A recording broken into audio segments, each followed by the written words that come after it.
Another day, another guest, a new friend, even if she doesn't think maybe she's a friend, but by force she's a friend. As of today, Masterminds of Influence, and I am Maggie Mahlaule. I actually have to read this one because the person I'm sitting with today is something else. There are so many things that she has done. One of the reasons she is here is because she believes in going to the ground level and doing the work. She forgets about her makeup. She forgets about her manicure. She puts on her overalls and she gets the work done. Let me read this for you. She is the first Black woman to serve as the executive mayor of Johannesburg and only the second female mayor of the city after Jessie, who served between 1945 and 1946. From 2016 to 2019, Dr. Mpho Phalatse had served as a member of the mayoral committee in Johannesburg for health and social development. She's a medical doctor by profession and later achieved an advanced diploma and postgraduate diploma in project management and program management.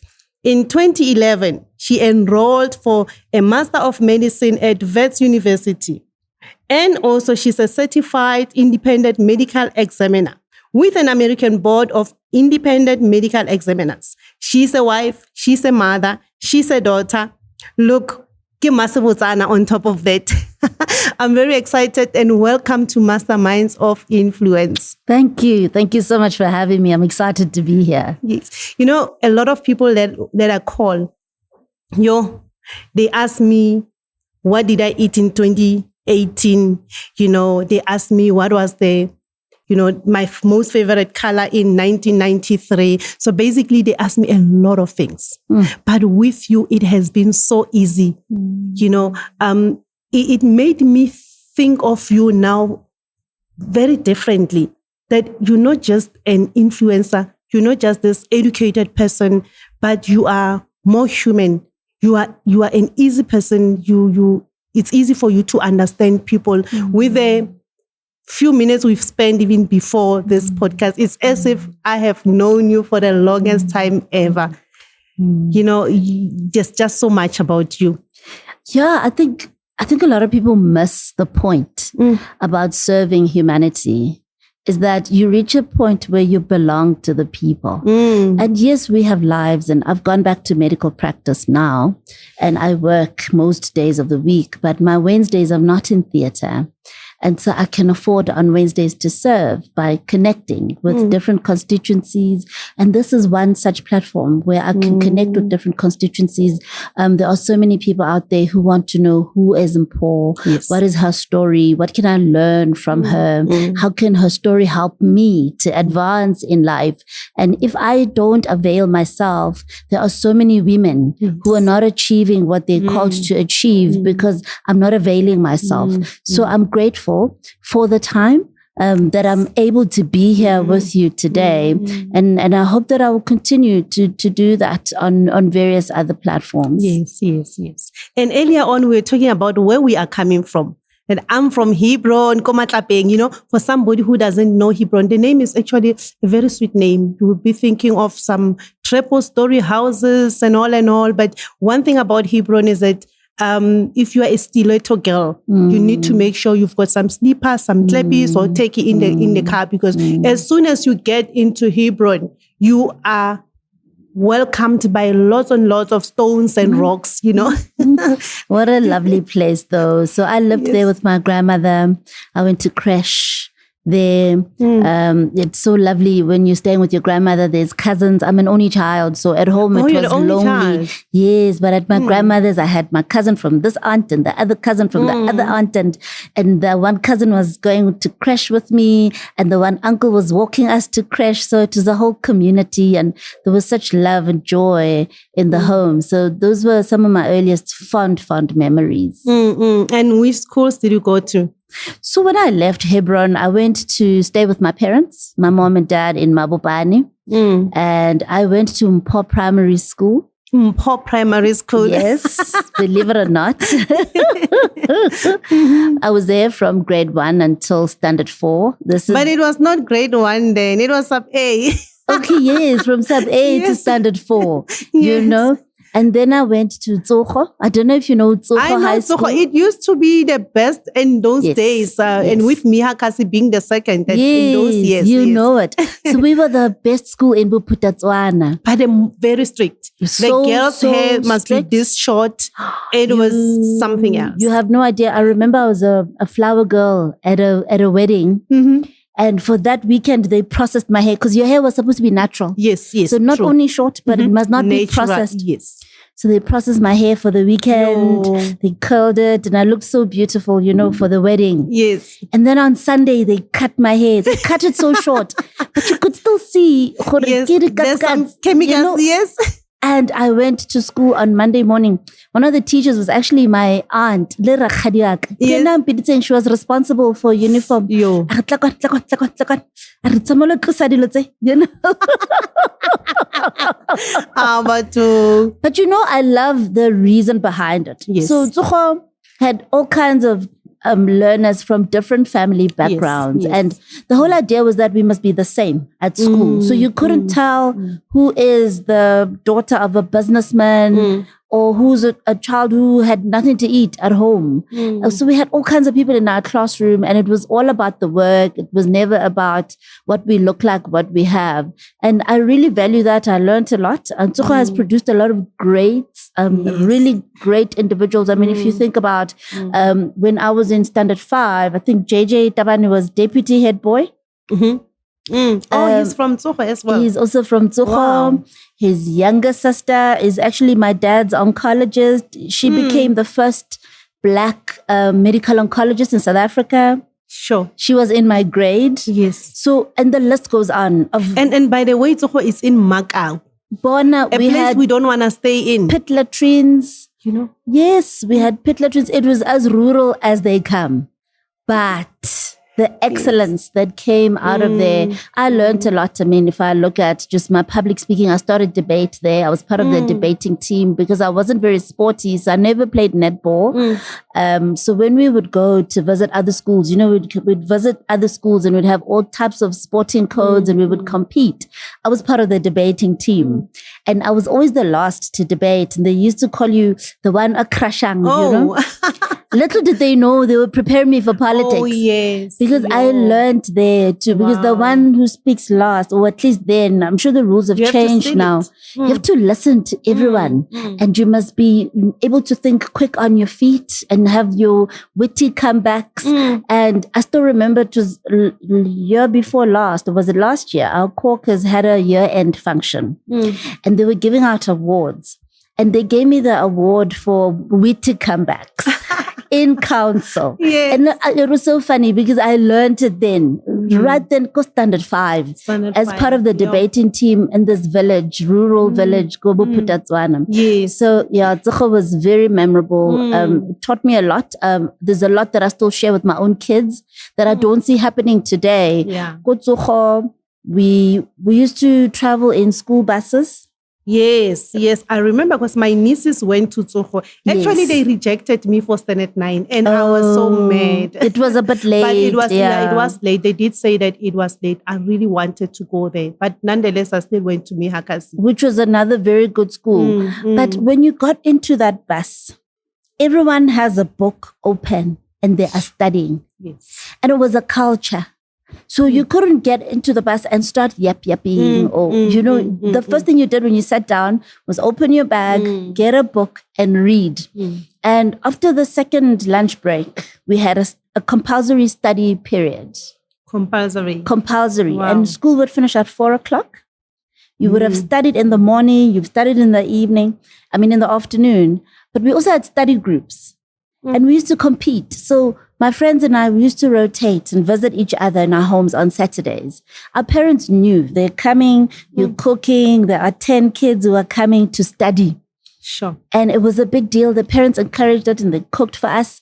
And we would compete literally because back then, you remember, our results were rank ordered. So number 1, number 2. Yes. And we would fight for those positions, yes. you know. So those are some of the good things I remember. It taught me a lot in terms of a culture of excellence, bringing out the best in yourself, because often we perform way below our capacity because there's nothing that's pushing us, that's driving us. But Tsogo was very good. It was a Catholic school. Yes. We had Irish and also nuns. had a primary school, Morekolodi. Yeah, we had Morekolodi, the primary school. It was a really lovely place to be. And very interesting because when you look at the area, Macau, one of the stories I know about Macau was you have to, I'm not sure whether it's still happening now, but those years you had to make sure that your windows are closed because those monkeys will just come inside and take the food, take the pots, whatever. They would terrorize us. No, they used to, even at school. So Tsogo was right there at the foot of the mountain. Yes. And they used to tell us, don't leave your lunchbox on the windowsill because you will not know where it's disappeared You won't know what hit you. Now, one morning, I get to school and everyone's making noise. Some boy was fighting this monkey. Sure. And did the monkey not slap him? His face was swollen. My goodness. You know, they had to make him stand in front of all of us at assembly. Say, this is why we tell you, don't leave your lunchboxes and don't fight these monkeys. He was fighting for his lunchbox. Yes, he was fighting for his food. Shame. Yeah, but that's the environment we went to school in. And looking at the environment, you know, and looking at our children now, they wouldn't want to be in an environment like that. Definitely not. It will be trauma for them. Oh, definitely not. I mean, yes, we had computers, but we had those box computers. You remember the MS-DOS? Yes. I mean, our children now are using iPads in class, right? It's like they learn technology from the womb, actually. Yes. So everything is tech with them. Even the smart boards, they have everything at their fingertips. So I don't think they would cope with that kind of an environment. But I try and share my experiences, especially in terms of study groups. So I challenge my children in school to form study groups with their friends. You know, I tell them our stories of how we used to compete and I challenge them to do the same. So there's some good things that they can still take from. True. But I think the sad thing of everything is that in our years, it took a community to raise a child. But now, everyone for themselves, which is unfortunately even affecting our education. It's very, very true. Yes, when I look at the education system today, it really saddens me. We've lost our pride as people. If you hear me tell you my stories, you can hear there was pride that went with education. We competed, you know, who's getting the highest marks, who knows better. And it's almost like that drive is gone. Yes, there are pockets of excellence here and there, as we saw recently with the matric results. But just on the whole, I feel like we've really devalued education as a country, and it's really an indictment on our leadership. Yeah, not true. Those days, we used to have the newspaper things. It's not like now. I remember with me, when I matriculated in 1998, even before I could get a chance to go and buy a newspaper because it was on a day that we were burying my uncle. The community had already bought a newspaper for me. Yeah. And remember, the exemption should have a dark a star or something, an asterisk. Yeah. Yes. And I think those were the kind of things that would really push you to say, it must not just be a name, but there must be a star or something next to it. There was accountability. Yes. There was. Yes. It wasn't just about you. It was about your community, the people who were looking up to you, the ones coming after you. So yeah, I think those are things we should think about bringing back. Yes. And then what happened after you matriculated? So I didn't matriculate at Tsogo. Oh, okay. I left. I went to another Catholic school, Loreto Convent School. Oh, I know Loreto. Yes. Another one that also produced quite good results. Yeah. So there were two Loretos. So there's the one in Queenswood. I went to the one on Skinner Street, now Nanasita Street. And it was a girls-only school. It was my first experience of a girls-only school. Again, my first experience of a multiracial school. So there I got exposed to different races, different cultures, different religions. And it was a whole new world. Yeah. I really enjoyed it. I was blessed with friends from. But what grade did you start there? So I finished standard 7, now grade 9 at Zocho. And when I went to Loreto, my peers were going to standard 6. And I was supposed to go to standard 8. So I was 2 years ahead of my peers. Sure. And they wanted me to go back 2 classes. My parents refused. There was some negotiations and they settled on me repeating 1 grade. So I was still a year ahead of my peers, but at least I didn't have to go back 2 years. So But doesn't mean you started school quite earlier. I was 4 when I started school. Oh, okay. I was 4 years old. And again, the story was that I was supposed to repeat at the end of grade 1. My mom had agreed with the school that I would repeat. And at the end of the year, I was first of my class. I was top of my class. So they could not make me repeat. So they just let me carry on. But it caught up with me because, as I say, I was 2 years ahead of my peers. And so I had to compromise and go back 1 class, which in hindsight, I think was a good thing because we were just looking at the academic performance. We were not looking at other aspects of my development. Yes. There was a time I got really stressed because all my friends were starting their periods and mine were not coming because I was young. And, at that age, there's no emotional intelligence and sensitivity. So they made me feel it. They would sometimes be talking and I'll be asking what, and they'll say, oh, you'll never understand, It's like you have to go to your peers down there. And these are my friends and my classmates. They're the people I spend my whole day with at school. I remember I was so stressed. I wrote to my guidance teacher. I wrote her a those letter. days of guidance teachers, it was beautiful. Yes, they were our other mothers. You could, pour out. So I wrote to her and I said, this really bothers me because all my friends are having their periods and mine are not coming. So that's what you get for being ahead of your peers. Yes. And my parents at the time were not thinking about the social aspect of my development, that there's certain changes, particularly during puberty, that were going to start happening that I was going to lag behind. And that wasn't easy, but I eventually caught up and it was fine. You can imagine how excited I was when I got my periods for the first time. I'm actually laughing because I think it's the same story as with me because I was 15 and usually it would be 13 or so. It was late, yeah. We had those days about tampons where the companies will actually bring the sanitary towels to school, And when all the friends and the classmates went to collect every month, I ended up going to collect. I collected and I had my little factory under my bed. Waiting for the right time. I just couldn't accept the fact that even those younger than me have started. And I actually thought there was something wrong with me. You would. So I had my own stock under the bed and everyone thought that, okay, we are now in the same, same page. But meanwhile, you're just trying to fit in. Yeah, I think it is stressful, honestly. It is. It really is. Stressful. So it was a lesson for me. So all my kids started school at the right time with their peers. No issues there. Yes. So you matriculated to Loreto. Yes. And then you hit the ground. Did you have a gap year? Or? I didn't have a gap year. Being again top of my class from standard 8 until matric, there was an expectation that you're going to varsity. Yes. Back then they didn't give us choices. Now I didn't have a choice to say I want a gap year. It would have been taboo. What do you mean you want a gap year? You know? It was so terrible because they didn't even allow us to choose our own subjects.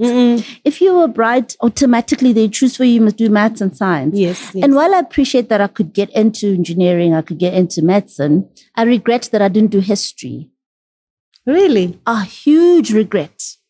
It's your favorite? Oh. I now value history. I now value it. Back then, it was sold to us as the subject you do when you're not good at maths. The funny thing is we had your grade, your A, B, and C. Yeah. A was Ronabo Maths and Science. Yes. B was accounting. Yes. C would be history. In other schools, when they've got a lot of kids, they will have C and D. Yes. C will be history, and geography. Biblical studies. Yes. And then you've got a D. And unfortunately, it used to cause stigma because we always thought we are better than the others. Yeah. But Sotsogo was the same, except the maths and science was C, accounting was B, and A was your history and biblical studies and geography. But I really regret that they didn't allow us to choose, because the right approach is to do career guidance counseling at that point and see who a child is, what they're meant to do in terms of their career progression, and align them correctly. But we almost forced into spaces because we had the aptitude, Yes, I remember those the days. decision was taken out of our hands. So that's one of my regrets in high school, that I didn't do history. And I discovered this when I helped my son with history, and I was enjoying it. Oh my goodness. And I was so jealous. And I thought, wow, I'm learning so much, that I wish I could have learned this in high school. And I realized I was really, really robbed.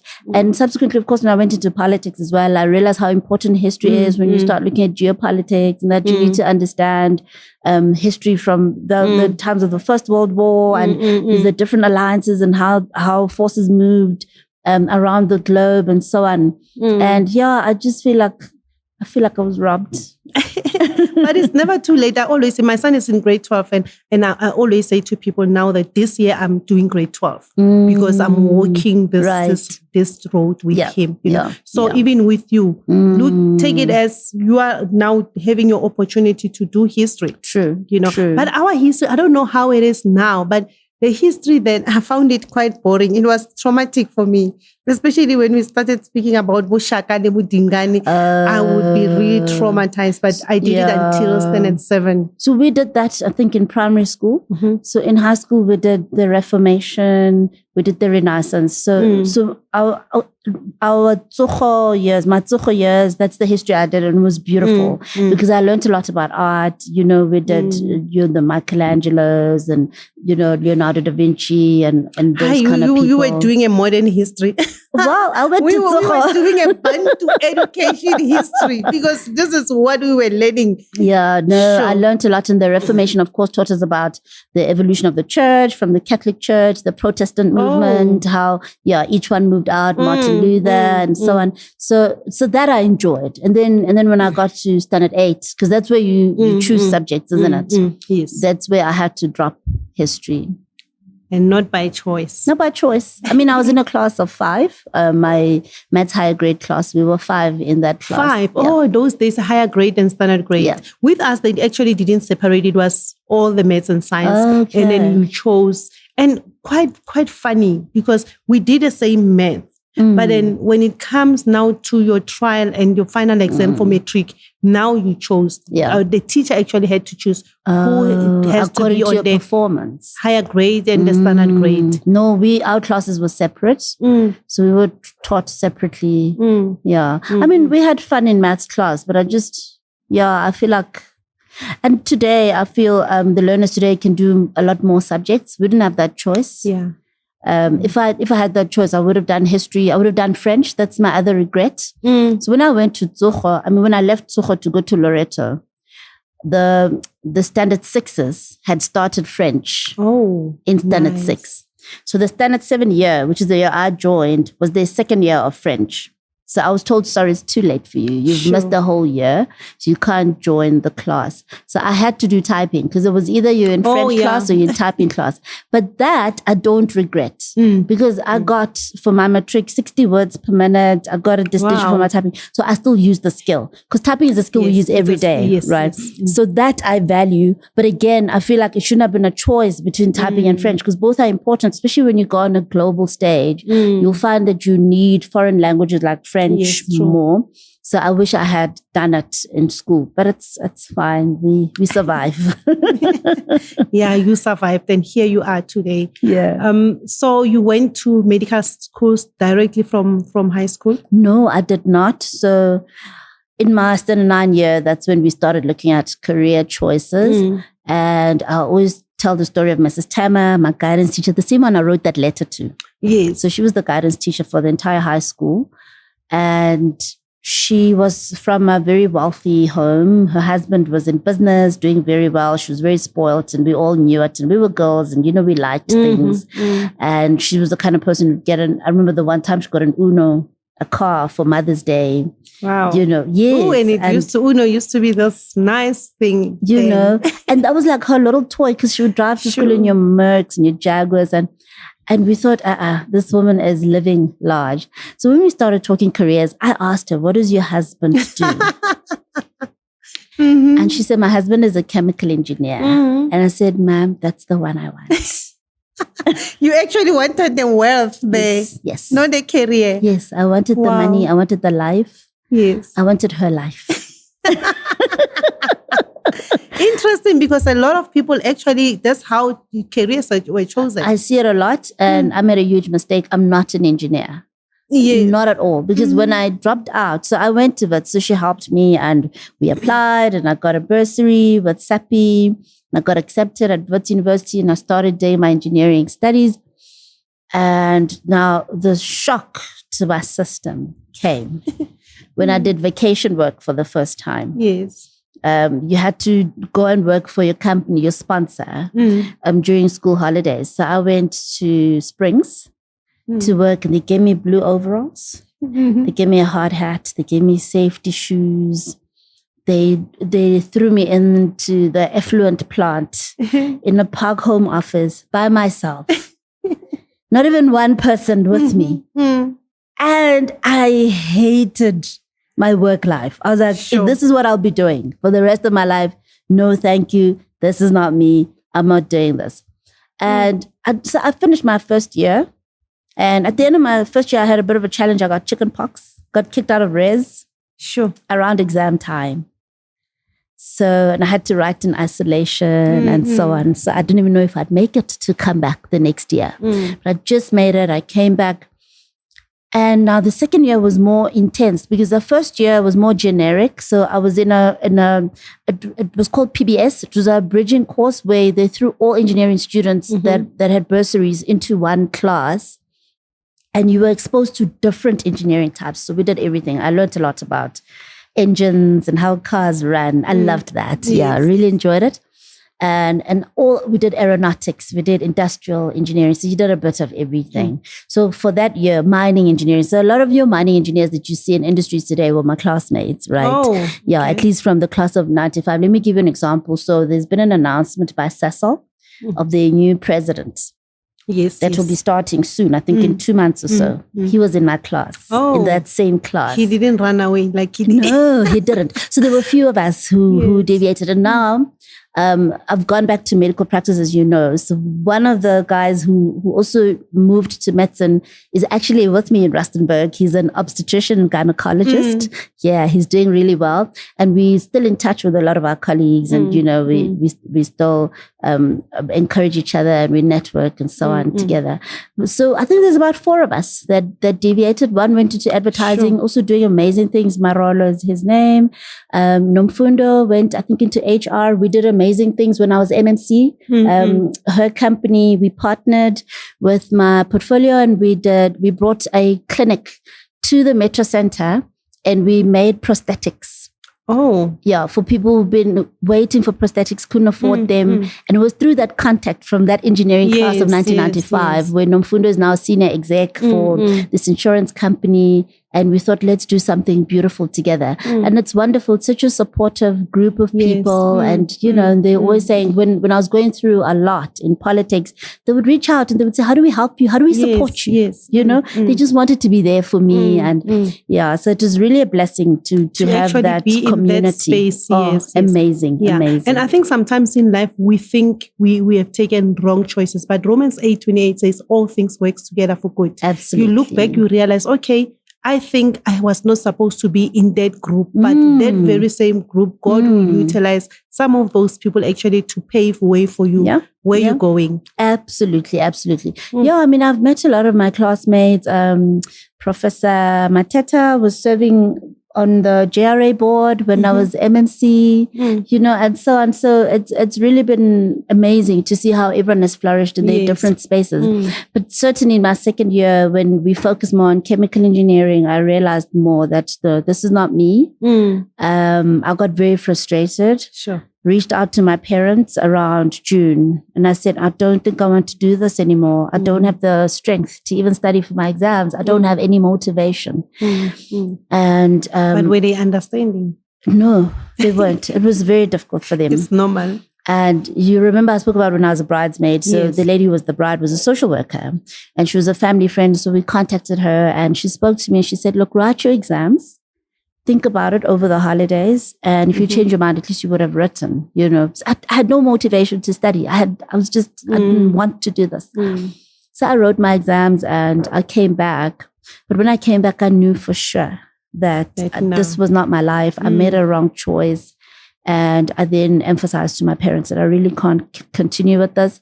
I'd like to use the time, the remainder of the year, to find out what I need to be doing, to do applications, so that next year I can start afresh. I had lost 2 years. And my mom then took me to the Department of Labor. So they used to have a free service where you could see an educational psychologist. So I went to Pretoria to see an educational psychologist, wrote a battery of tests. You know, they test everything, your interest, your aptitude, and everything else. And yeah, and in the end, I remember she said to me, you're not an engineer. You were never supposed to go there. You did well to make a U-turn. And she gave me 2 options, broad options. She said, you can go into the health sciences. And that was broad. So I didn't have to do medicine. I could have done psychology, occupational therapy, physiotherapy, speech therapy, you know, so many other things in the health sciences, dentistry. Or she said you'd also be very happy doing business. And it's true. I love the business space as well. So those are the 2 options she gave me. And initially I thought, okay, maybe I should do industrial psych, because I saw industrial psych as a mix of the 2 worlds, right? Yeah. Until a certain lady who was part of faculty at Medunsa, who was a family friend, said to me and my mom, why don't you come and do medicine at Medunsa? And, you know, I was so exhausted. I didn't care. You know, when you're just saying, look, my parents are academics. Of course I have to study. Let me do something. You know, and honestly, I didn't care. I was like, fine, I'll do it. You know. So you just went to say, let me just do something. Yes, I didn't have a passion for it or anything like that. But I love medicine now. I mean, being back in theater, I'm the happiest person. You know, not that I don't miss politics, but I realized I really enjoy the space. So it all worked out for good in the end. And so I went to Medunsa. Because I wanted to press the reset button, recalibrate. And there's no place like home to do that. You know, I wanted to go back home. And so for my first year, I traveled from Mabopane to Medunsa. And in my second year, I started moving into res and settling on campus. And that's where I completed my medical studies. Maybe the parents were crossing fingers, saying, Mpho must not call to say she doesn't like this as well. They not only did they cross fingers, sometimes they would literally block me because I would dabble in things or dabble in business, and they would literally sabotage me to make sure I don't continue. Just so I finish this. But let me tell you something that happened. So in my second year, third year, I gave my life to the Lord. In my first year. Or in Medunsa? Yes. It didn't happen at Medunsa, but I was already there when it happened. But it happened at home. Okay. And it happened after a rebellious phase. You know, I was really stressing my mom, and she ended up going to a prayer meeting, and these women, they were part of a home cell. They said, well, at the end of prayer, we're coming home with you to see what's happening with this daughter of yours. We're going to help you. So they came home. And I was there, and one of them was a social worker, Bukhali. She was head of social development in the Northwest provincial government. She sat me down, and being a social worker, she had the right approach. She didn't Bible bash me. You know, she spoke at a level I understood. I still remember she asked me, what music do you listen to? She said, I like the Celine Dion song, You Were My Strength, when I was weak. And I thought, oh, okay, yes, she knows Celine Dion. And then she knows Celine Dion. She's not bad, you know? Because, you know, we think Bazalana is so boring, right? Yes. But she managed to connect with me, and I gave my life to the Lord right there and then in the study at home. And they went to Grace Bible Church in Garonkua. Yes. So it was close to the Easter conference. So I went to the Easter conference. And you know, if you go to a conference, you get everything, right? Yes. You get the music, you get the teachings, you get everything, demonstrations. So it was beautiful. And and so I started going to church.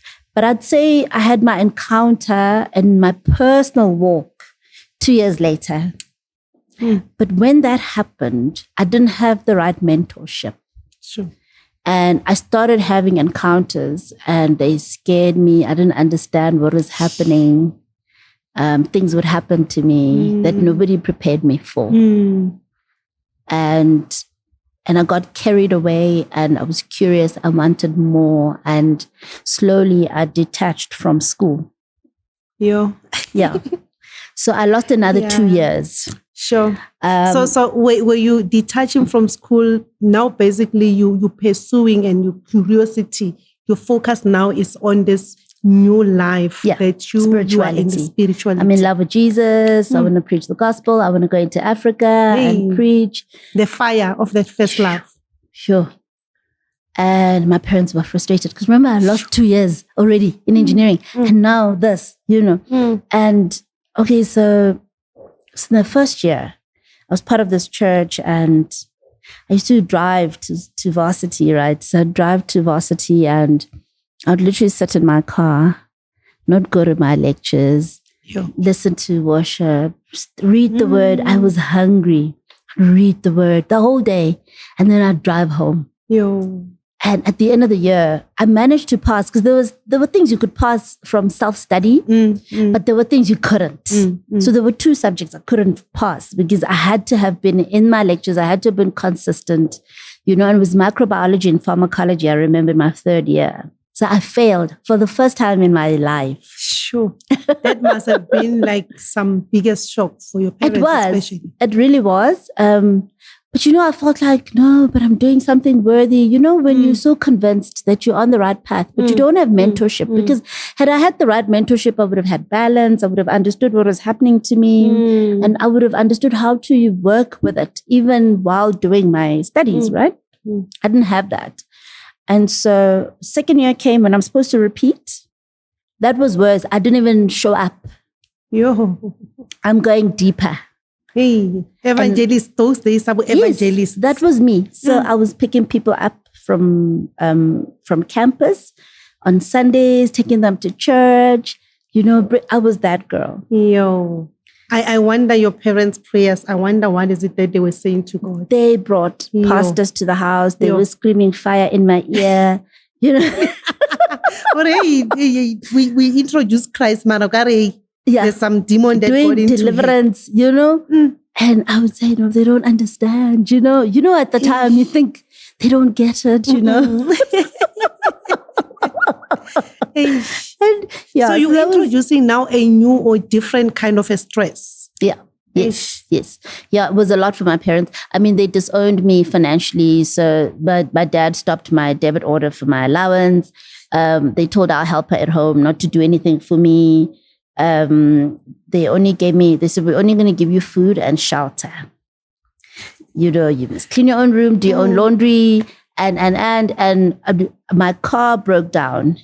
And although my dad has never admitted it, I still believe that he did something. You put sugar probably, because I've heard you can put sugar in the petrol tank or something.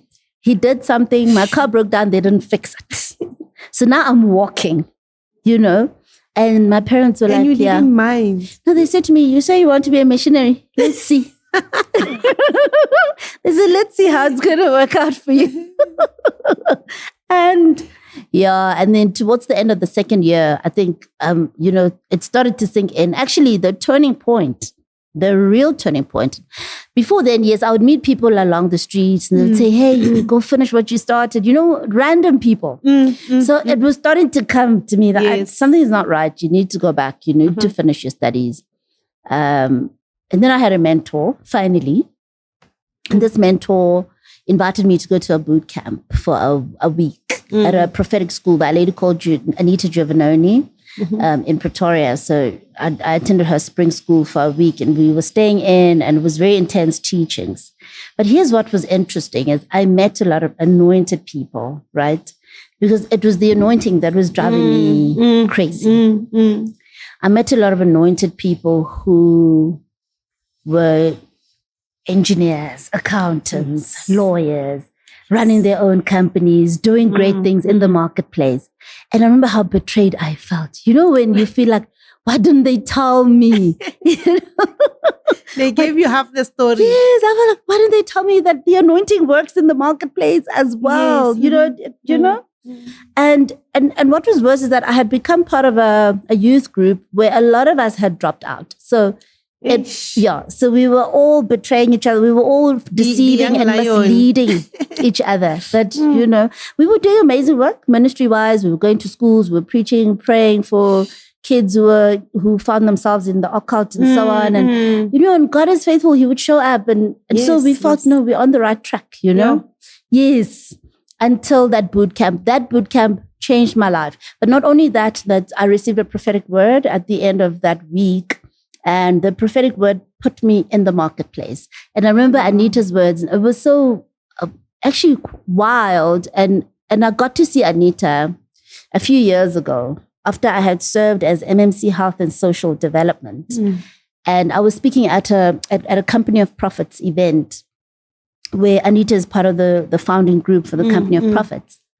And I reminded her that back then, when I had dropped out, she gave me a word that God was going to give me a ministry of mercy, a ministry to the sick and the poor in the marketplace. And the sick is health and the poor is social development. And my first assignment in politics was as MMC, Health and Social Development. Wow. So that was a major turning point for me because after that, I realized I needed to go back and finish what I started. Because as I meditated on the word, I realized, obviously I'm giving a summarized version of it, but she explained the kind of spaces I'd be working in, hospitals, clinics. She spoke about it. And I realized I would need to study to be in that space. And suddenly, and with what I had seen, with all these people who were anointed and doing great things in the marketplace, suddenly it made sense that I needed to study and that God had a plan, yes, and that I was anointed and I was called, but for a marketplace ministry and at the right time. And that's when I went back. So interestingly, when I went back now, remember I failed the first time, I disappeared the second time. So now I've been excluded. Sure. Yeah, academic exclusion, you failed twice. Sure. And now I have to go and plead. And I remember the SRC president was a homeboy of mine. He's late now.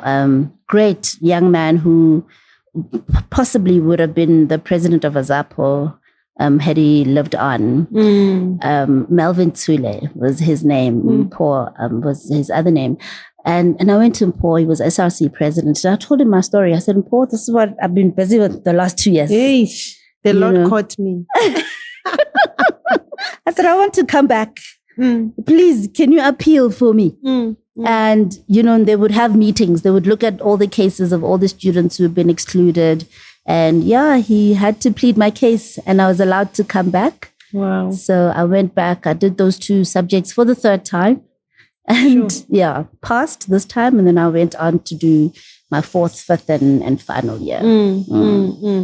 And then you went to Tembisa Hospital immediately after that. So yes, so in your final year of medicine, you get assigned to a hospital where you're going to do your internship. Back then, we still had a 1-year internship. I know it's 2 years now. I was assigned to Tembisa Hospital. And that was if being thrown in the deep end had a name, Tembisa Hospital was that. It was the second busiest hospital in the Southern Hemisphere after Bara at the time. Hectically busy. You saw it all. The trauma was, but you learned a lot because you were so busy. But also it was at the height of the HIV/AIDS pandemic. And it was very depressing for me. My first rotation was internal medicine. And that's where you deal with illnesses like HIV/AIDS. So you're admitting people are dying in your hands. You're certifying people dead every day. Every day you're on call. In the morning, you're certifying 3-4 bodies. Sure. Yeah. But how was it like that first, especially the first experiences? I got a bit depressed. Sure. Because when you're in med school, you think, I'm going to save lives. You don't think people are going to die in my hands. Yes, there was a prof, Medunsa, Prof. LaRose. He used to teach us bioethics, I think. And Prof. LaRose one day said to us, you're going to kill people. I thought, Prof, how can you say such a thing? You know, but he wasn't saying you're going to go out and deliberately kill people, but he was saying people will die in your hands, you know, and you would have done your best and people will still die. You know, there's just instances where you can't help it. People will die. And it hit me that year for the first time. I saw a lot of people dying in my hands. And yeah, fortunately, it was just a rotation and you got to move on. But I mean, pediatrics as well was equally depressing with a lot of, especially the gastroenteritis for the babies, where a lot of mothers were still using the enema, you know, spade. And kids were coming dehydrated and we could not resuscitate them. Sometimes we could, sometimes we couldn't. And yeah, it was, Tembisa was a lot. Yeah, and I think when it comes to the issue, the animal, our parents will usually, or even grandparents will usually say, but this is how you grow up. This is normal. This is, and I think because we survived that, society is expecting that everybody's going to survive that. And West Padibaba local like sunlight bar. Oh, it induces diarrhea. It dehydrates a baby. Like you can't believe they come with sunken fontanelles and, you know, and you put up drips and you try and resuscitate. Some you can, others, unfortunately, we lose. They go into metabolic acidosis. It's got all kinds of other complications. Yeah, but I learned a lot. Another thing I remember about Tembisa was when I was in orthopedics, we had the days of activism against gender-based violence. And I remember the nurses telling us, you'll watch during these days, we're going to have more cases than ever. Yeah, because now people... I kid you not. No, it's almost like they want to prove a point. Oh, yeah, sure. That I'm going to do it to you during these days of activism. And yeah, and we would see admissions, you know, in orthopedics, broken bones and of women having been battered by their intimate partners.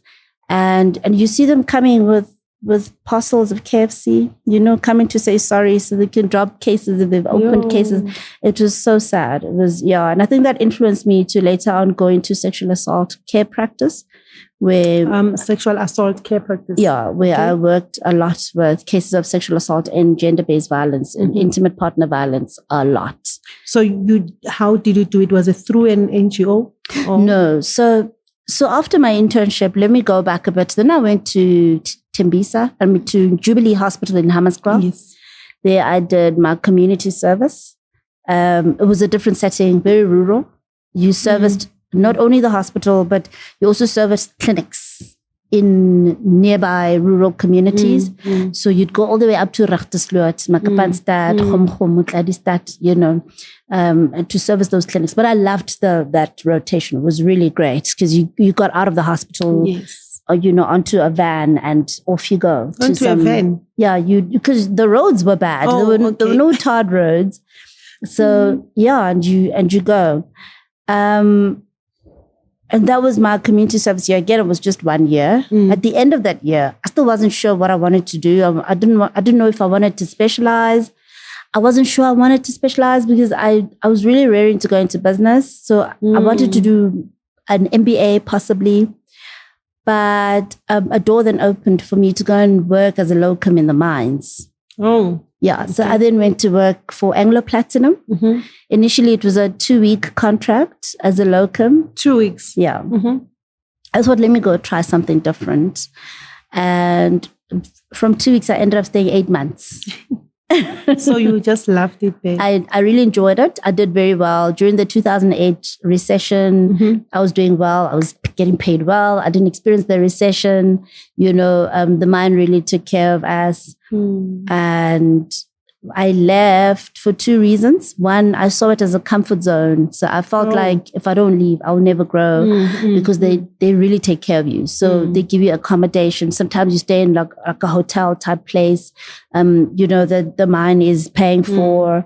They take care of, they give you all your meals, breakfast, lunch, supper. You spend your money on nothing. Sure. Yeah. And just the work environment as well. It was just so rewarding. I thought to myself, I'll never study. I'll never progress. I'll just stay here and become a GP for the rest of my life. So I was scared. But also I had my first son already and I was only going home every second weekend and he was not happy about that. So that was the other push for me to to come back home. I continued to locum for various other mines, Exara Coal in Chickendeni in Venda. I locumed a bit for Lonmin, also in Marikana. I did a bit of this, a bit of that, tried my hand at GP practice. I did casualty. So I worked as a casualty officer. I drove once a week to Ventersdorp at some point just to do casualty and drive back. And then ultimately I started my own business where I got contracts with SASSA to do disability assessments in Gauteng in the Northwest. Ended up focusing in the Northwest because of the high demand. Because in the Northwest, it's so underdeveloped. There's a lot of poverty. People rely on social grants. And so I had huge demand. And so, that was my last job before I came back to Johannesburg. And the reason I came back is because I got tired of rejecting applications. Or you were getting, being headhunted or something of the sort? No, the applicants for disability grants. Oh, okay. So able-bodied people who were unemployed were coming to try their luck. Oh, so a woman would say, I've had 3 cesarean sections. Can I have a disability grant? Really? They'll say when it's cloudy, it's painful. So it's a disability. Yes. Okay. You see, I'm diabetic and it's uncontrolled. Can I have a disability grant? So those are rejections outright, right? And after some time, I realized whether I reject or process the application, I get paid. Yes. So I realized I'm making money, but I'm not helping the applicants. I'm rejecting most of them. And rightfully so. Yes. But I asked myself, what's wrong? What's going on? Why are they here? Why are they not job hunting? And I realized they didn't have jobs. I realized in a place like Khanyisa, if you were not a policeman, a nurse, a teacher, or a cashier at the supermarket, you were probably unemployed. And I realized there was a need for development, but I also realized that there was a need for government to work more closely together to meet the needs of the people. And I started to see gaps in how government was doing or carrying out its mandate. And I started researching what I could study because I felt ill-equipped to assist. I wanted to assist, but I felt like I wasn't ready. Yes, I had studied. I told you I studied further. I did project and program management, but I felt it wasn't enough. And in my research, I came across the M.Med for public health medicine, which is basically public administration with a focus on healthcare. So that's when I came back to Johannesburg in 2011. Big decision, closed my business down completely because I was alone in the business. And I closed it down and I came and I spent 4 years at Wits. And it was in that time. So you went full-time now? Yeah, full-time. And it was in that time that I started doing sexual assault care practice. Because in public health, unlike other clinical specialties, we didn't have commuted overtime. So commuted overtime in a specialty like pediatrics, you would work in casualty and see all the peds cases. But because public health is public administration, it's office work, you work during the day. Yes, you can take work home if you're doing research and you're analyzing data and whatnot, but you didn't really need to be at a hospital. So initially we did Port Health, which was, I don't know if you've been through the airport and seen those temperature screening devices. Yes, yeah. They were using them a lot during COVID, but they were there even before. So for your viral hemorrhagic fevers and so on. And there was a Port Health clinic at the airport. So we were the doctors that were manning that clinic. Oh. Yeah, but it was remote. And after a while, it was decided that they were wasting money on us because we wouldn't have to go there. And you hardly got a call.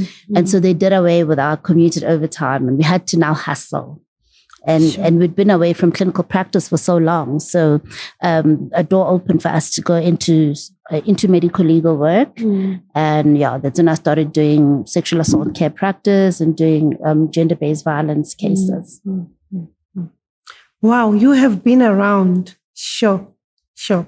I was listening to you talking more about Northwest. Yeah. You've worked quite in a lot of spaces in Northwest. Yeah. But what actually attracted you to Northwest? So at the time, it was the demand. So I started working in the Northwest. Initially, it was private practice, if I recall it. Yes. I started with GP practice. I had a friend and a colleague, Dr. Thabo Mnisi, who's currently head of family medicine at the one military hospital. Yes. Thabo had a practice in Potchefstroom, and he said to me, Mpho, some of my patients want a female doctor. Would you mind coming and partnering with me in my practice? So I said, no, I'll come and try it out. I had never done GP practice. So I went and I tried it out. In the end, I decided it wasn't for me because I took too long with patients, and, I wanted to know about the cat and the dog and this and that. And, the ministry side of me also came out, and it just got complicated very quickly. And I realized, no, let me get out. And that was my first job in the Northwest. And then I did Ventersdorp, which I spoke about, where I did casualty. And then the SASA job came, and I was doing SASA Gauteng and SASA Northwest at the same time. But SASA Gauteng was saturated, and there was stiff competition, and there was corruption. So there were people that were buying slots.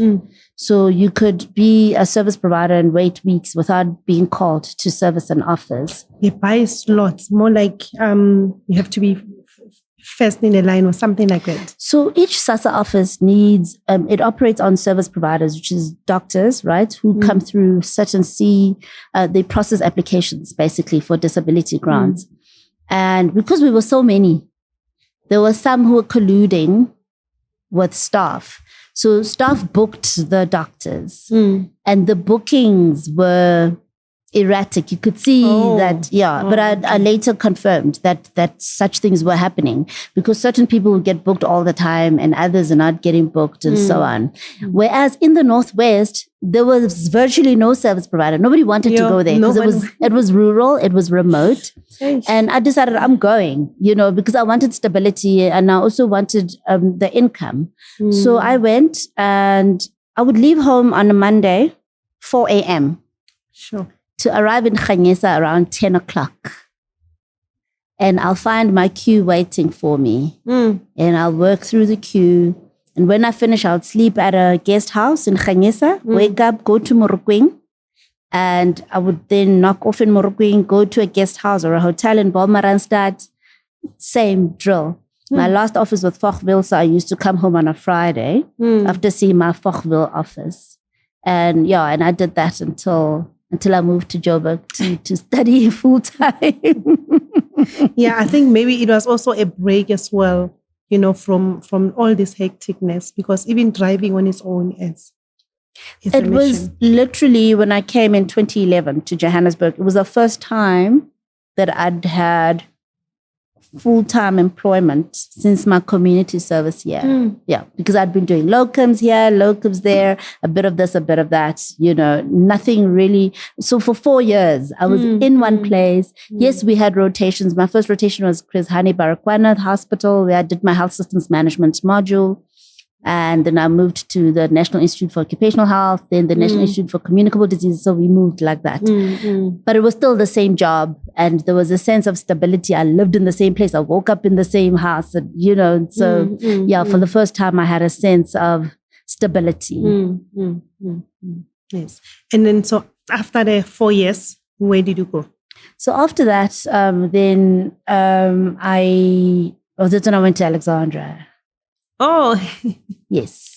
You've been everywhere. Yeah. If you've been to Tembisa and Alexander, you have traveled the world. Yes, you are so right. Sure. That's when I went to Alex. But before I went to Alex, I was dabbling in business, and I was busy getting into the petroleum space and services space. And then I got the casualty job in Alex.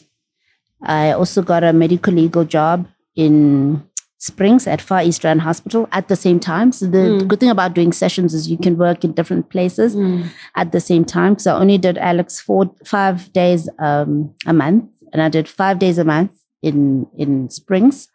And I worked for the HPCSA, the Health Professions Council. I served on their professional conduct committee.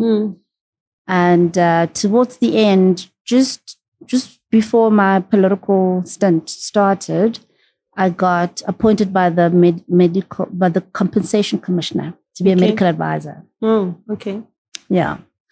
So I was quite busy. Yeah. I got busy.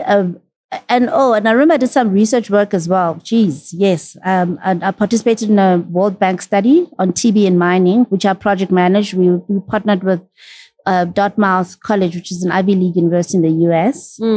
And we did 2 sites. We did Merafong, which is your Carltonville area, and we also did the Eastern Cape, so Umtata all the way to Queenstown. So that was quite an exciting project. Yes. And I also did some work for a local company, Much Medical International, where I did some work in hospitals. We were doing data migration or readiness.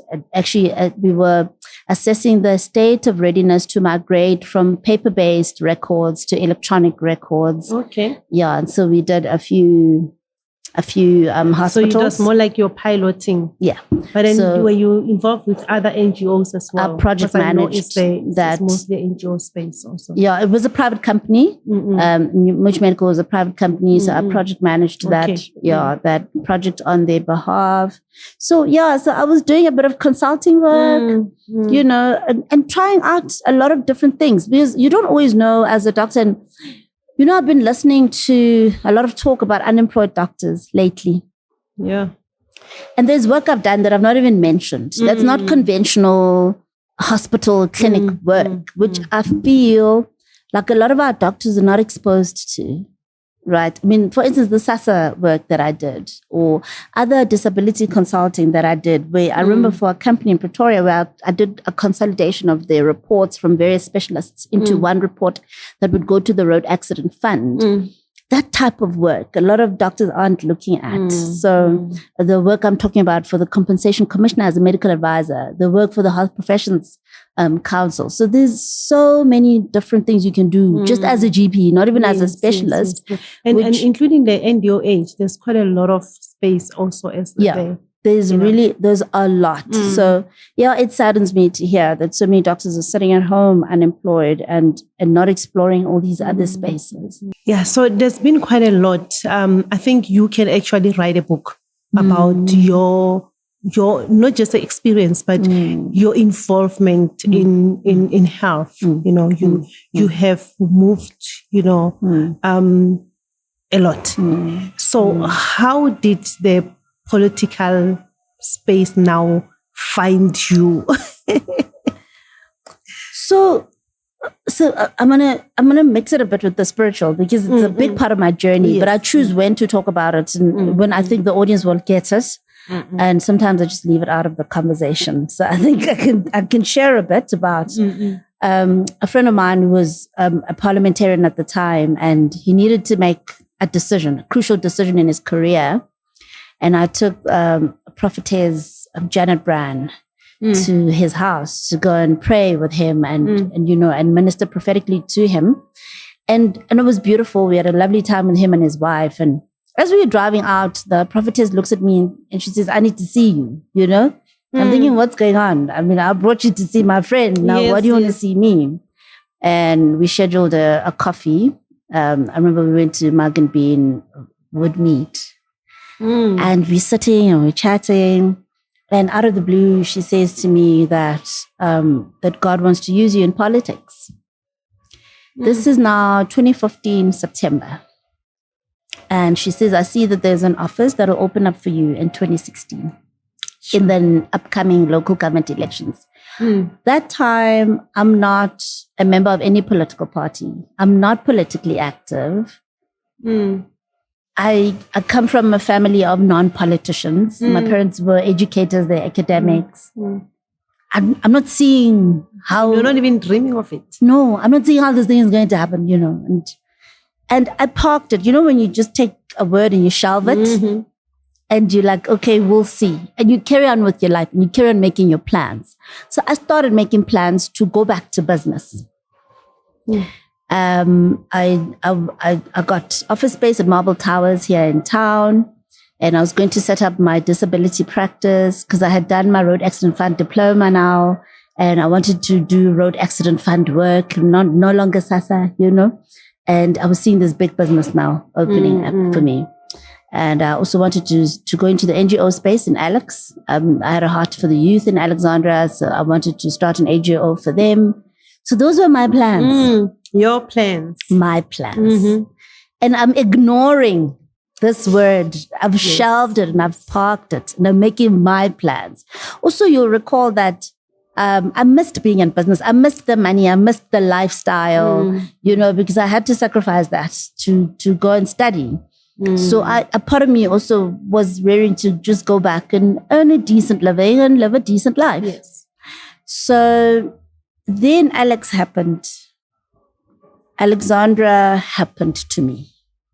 The trauma, the secondary trauma that I went through treating patients in that Alexandra. So Tembisa was nothing actually compared to Alexandra. Tembisa was nothing.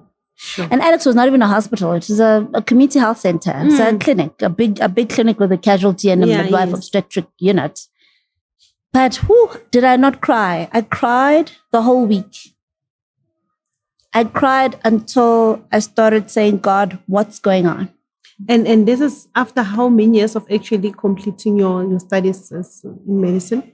No, remember I finished as a doctor in 2005. I left Wits in 2015. So the same year that I left Wits, the same year that I'm now working in Alex, in casualty, seeing all of this. So the trauma was more like it's your first-hand experience now. It was, it was a whole new level. It was a whole new level. I couldn't understand how they're taking your cell phone, but it's not enough for them to take it. They must also stab you. And you're a woman and you were not resisting. You weren't resisting. There was no need to stab you, but they had to do it.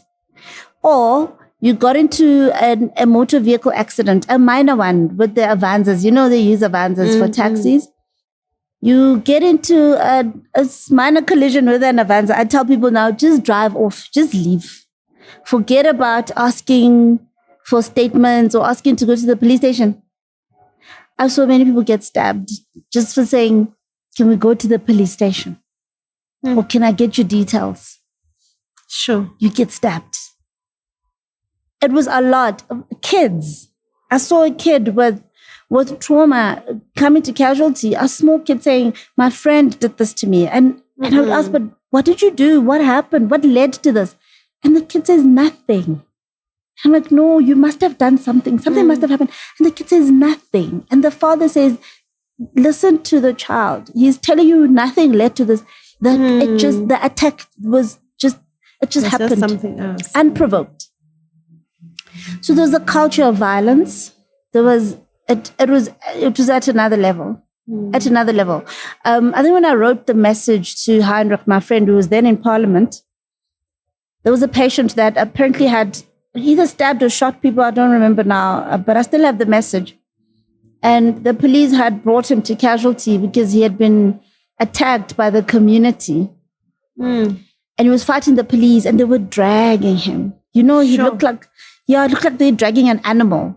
But it's also the stories you'll hear from the nurses. I remember one nurse telling me that one day she was on call and a patient came with gunshot wounds. And while she's trying to resuscitate the patient, the person who shot them followed them to the casualty. What? Finished them off in casualty, in front of other patients, in front of the nurse. The nurse says to me, I got my periods right there and then. Yes. Oh, what? So that's the kind of environment. We would literally be sitting in casualty and we'd hear gunshots down the road and you someone start preparing your drip because they're coming. It was a lot. It was just too much. It was a lot. Very quickly, I started feeling like I can't carry on like this. Something's got to give. And so that's when I wrote to my friend Heinrich and I said to him, what's going on? Why are people in Alex living the way they're living? I blamed what was happening on their conditions, their living conditions. I believed that if they were given a bit of dignity, they would not behave in that manner. Of course, not everyone in Alex behaves that way, but there's just so much criminality. Yes. And it made me angry and it made me want to do something. And that's when I reached out. And that's when my friend said, have you ever considered becoming a counselor? And I said, but I've got plans, and I had plans. I mean, I had applied for offices and I had a mentor in the road accident fund space. I was seeing the money. I was seeing things happening. And I said, I've got plans. And he said to me, You can apply to be a PR counselor. It's part-time. You can still continue with your work and still be a counselor. So that was the plan. Okay. So I went. Now he was with the Democratic Alliance. He had been recruiting me for some time. He had invited me to a DA event. So I had a sense of what the DA was all about. The culture of professionalism was attractive to me as somebody in academia. And so I went on their website and I did the online application. And I was applying to be a counselor. Yes. And when I got to the question, are you a member of the DA? I realized, I forgot about membership. So whether you want to apply to be a counselor, but you are not a member. I'm not even a member. So I had to pause that application, go to the membership one. Luckily, everything is online. Yes. So thanks to technology, I was able to complete the membership quickly, do the payment, and then come back this side, finish my application. And and then it was down to the groundwork. So I was late in the process. A lot of people had started already months ahead of me, and I had to do door to door. There was a whole checklist of things that you had to fulfill, conditions. So was it more like your tests before? Yeah, conditions that you had to meet before you could be considered to be a counselor. And they didn't care about staying in the area, but so because I worked in Alex. I practically lived in Alex. Yeah. I ended up getting a room in Alex. Were you staying there? I had a townhouse in Houghton, but I spent all my time in Alexandra. I didn't have a single friend in Houghton. I didn't even know my neighbors. So at the end, I was an Alex resident, and that's why my activism was in Alexandra. And I ended up staying in Alex. I stayed between the two places, but I had a place in Alex and I had a place in Houghton, and I had that flexibility. But I spent all my time in Alex because my heart was there. I really had a heart for the people. I wanted to help them. I wanted to develop the place. I still have a heart for Alex. It's still not out of the woods. After all these years, there's still a lot of work that needs to happen. When I was mayor, we were I did a lot as MMC Health in the clinic space. We did a lot of exciting work. We opened a substance abuse treatment center at River Park Clinic. We completed the building of the new River Park Clinic, Togomgoma, a few others. So there was a lot that I did as an MMC for health, but my portfolio was restricted to health and social development. So when I became mayor, I started working with the MMC for housing to look at the housing situation in Alexandra. And the biggest thing was to get the landowners to agree to sell their land, hand it over to the municipality for redevelopment. Oh, okay. More like your township revitalization program. And that's what the holdup was. Because Alex needs an overhaul.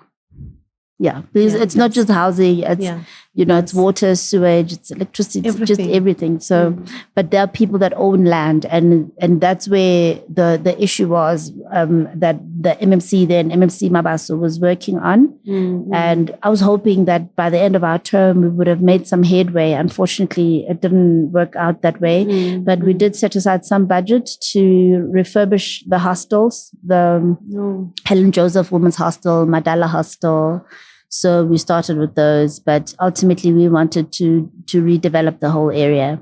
So now back to you now campaigning as a counselor. So how did everything turn around? So I was under pressure because I joined late. I started my process late. People were already ahead, and there were so many things I had to fulfill. And remember, I'm working.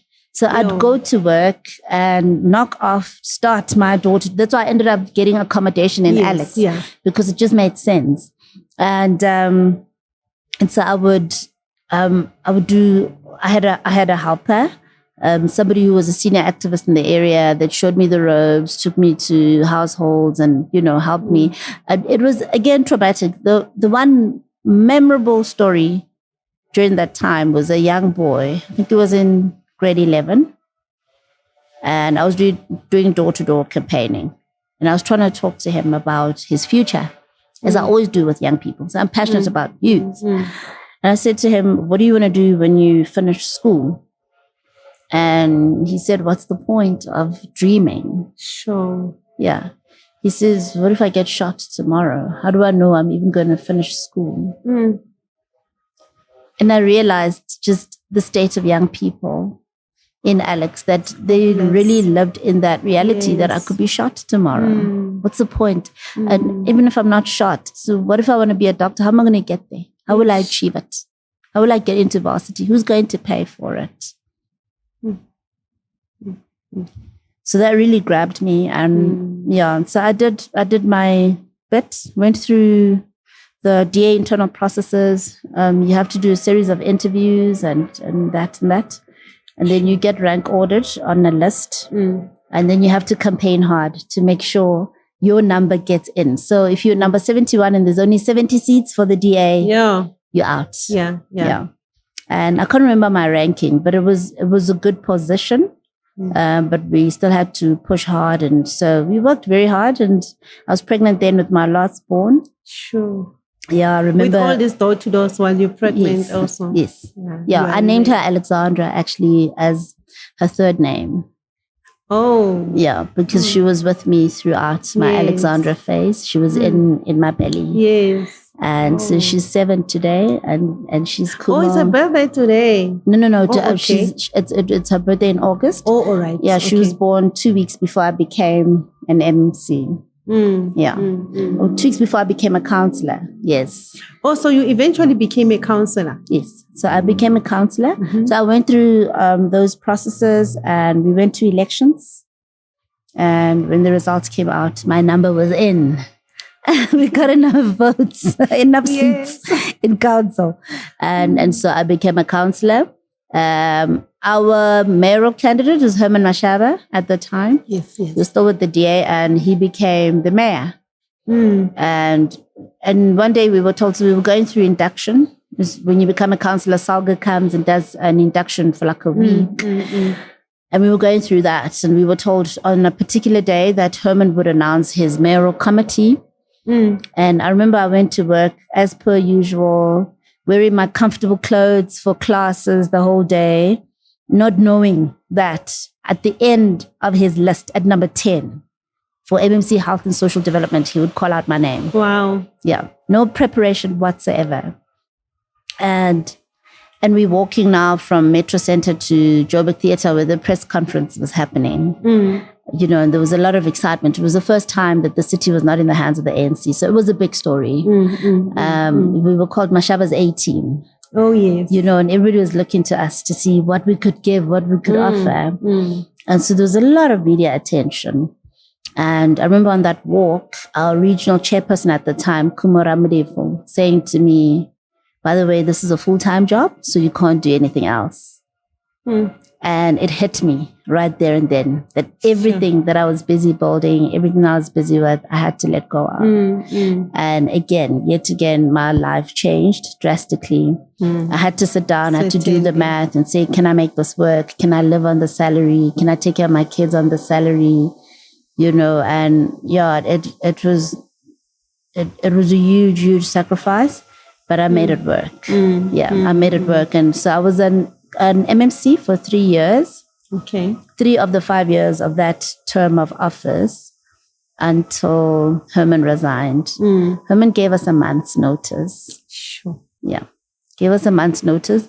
At that time, I had no plan B except to be an ordinary councillor. And I had not bargained on being an ordinary councillor because otherwise I would have kept my other things. Yes. But I've let everything go because I was now full-time. Yes. And suddenly I'm an ordinary councillor. So 2019 to 2021 was particularly very difficult. I tried to go back into business. COVID hit.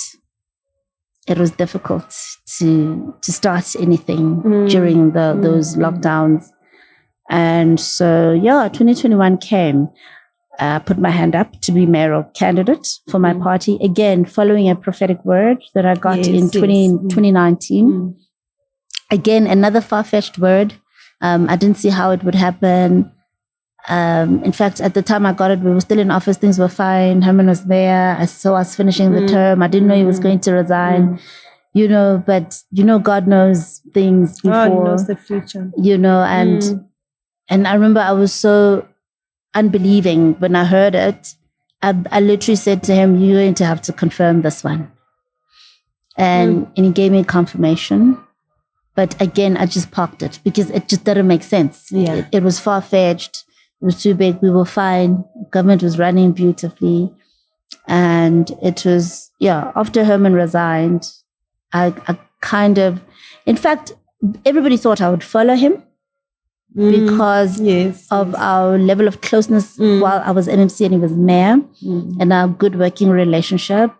But we had some challenges and towards the end, as if you recall, I got suspended so on. And there were other issues also towards really the tail end of his tenure as mayor. And after he resigned, I wasn't so sure anymore. And I started praying about what I should do. And the Lord really reinforced in my heart that I should stay. And so I stayed, and I then put my hand up for mayorship. And again, went through an application process. Is it the same process now? Like with different kind of process? Different. It's different because now you're applying not just to be an ordinary councillor, you're applying to be the leader of the caucus in Johannesburg effectively, but also the leader of the entire city. You're applying to be the CEO of the city of Johannesburg. And so the process is a lot more rigorous. You're given an assignment, 2,000 words to 2,500 words, describe challenges in the city of Johannesburg, 3 challenges. For one of them, you had to give a turnaround strategy, and you had to write it in an assignment, submit it to the whole panel. The panel could easily be 20, 30 people, and they read your submission overnight, the night before your actual interview. Sure. And then you put it into a PowerPoint presentation. You come and present it. So it's the first thing you do when you arrive at the interview. You present your understanding of the state of the city and your understanding of how you turn it around. And then they ask you questions because they would have had time to read through your submission. So they ask you relevant questions based on your submission. And then they go to generic interview questions. So leadership questions, questions on politics in general, and so on. So it's quite a grueling exercise. And in the end, the panel votes, but obviously in your absence. So in the end, you leave. And there were 2 candidates, was myself and Councillor Leonard, who was then our caucus leader. And it took a while before they announced the candidates. Yes. At some point, I felt like it was never going to happen. And ultimately, I was announced as the mayoral candidate. I remember they flew us to Gqeberha for the big announcement of all the mayoral candidates for the DA. And that's when it was unveiled, and that was essentially the beginning of my campaign. Yes. And I think one of the things that a lot of people remember you with when it comes to the part that you were still the executive mayor is when you were putting on your overalls and you going to do what a lot of people wouldn't do. And I think as you were talking about the parts where you were now campaigning to be a councillor, having being a councillor now, being a mayor, do you think that made it easy for you to really leave the strategic level, go down to the ground level and be part of the community and really do what community members are actually doing? Absolutely. I'm so grateful for my trajectory because it was stepwise, my projection. I didn't skip any steps, although some people would say I did because I became an MMC immediately. But I argue that, I came in very highly experienced from a health background. With all this, yes. In actually undeveloped areas. I had also worked as an advisor to politicians while at WITS because we would work with Gauteng Health, we would work with National Health, with District Health. So spent time in Ekurhuleni rolling out programs for the Department of Health and so on. So that experience rendered me fit to be an MMC. Definitely. Because governance is what I learned for 4 years, full-time, immersed in programs. But of course, a lot of people didn't look at it that way. They felt I was new. People will never be satisfied. Even if you had 20 years, they will still find one thing that they think must disqualify you. Because they had been queuing for so long. They'd been with the party for so long. And I literally came in and I became. But remember the prophetic word. Exactly. I always say, God's favor doesn't know or understand protocol. Yeah. And I experienced that, both on my journey to becoming an MMC and on my journey to becoming mayor, because both of them were far-fetched. I didn't know how they would happen, but it happened, and I can only credit God for it. So how was it the first time you were announced the executive mayor of the city of Johannesburg? I know that you knew that it happened because of the prophetic, but how did it change your life? So my spirit was ready for it. So I wasn't shocked.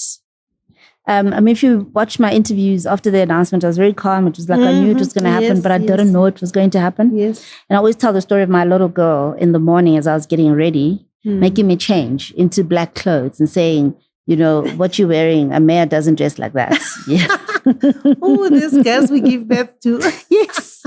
But remember, she'd been praying with me and, because we had a spiritual journey behind the campaign. Yes. That my kids were part of.